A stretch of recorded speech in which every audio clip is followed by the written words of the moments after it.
Ішлі да Бога рознымі шляхамі. Христос сабраў апосталаў святых, паклікаў да сябе, назваў сябрамі, пакрыў любоўю, як дзяцей сваіх. Каля агню смуткуе, горка плача, бо не прызнаў Хрыста той страшнай ноччу апостол Пётр. Але Бог прабачыў, бо ласкі поўныя Христовы вочы глядзяць прамудрыя адразу ў сэрца.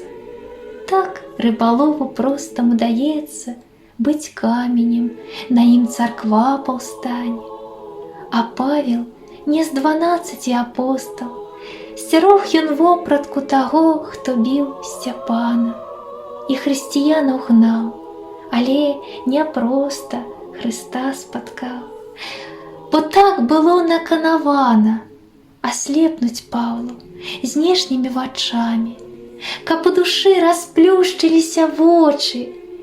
Ішлі да Бога рознымі шляхамі апосталы, але ніхто не збочыў з дарогі, дзе Христос сам ім з'яўляўся, сама любоў іх душы прасвячала. І кожны для царквы шмат пастараўся, каб моцная жыла яна стаяла насуперак парывам ветру злога. Сваіх не пакідае Бог нікога.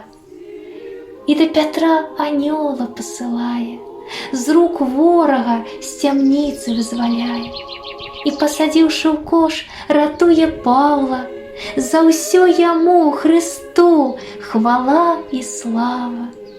А сёння мы іх подзвігі згадаем, апосталам пашану праспяваем, бо ўсе ідзём мы рознымі шляхамі, ды разумеем, што за ўсімі намі ёсць доўг і дар стаць Божымі, Христовымі сябрамі. Апостолов первопрестольницы, зеленые учители, владыку всех молите, и вселенной даровати, и душа наша в мире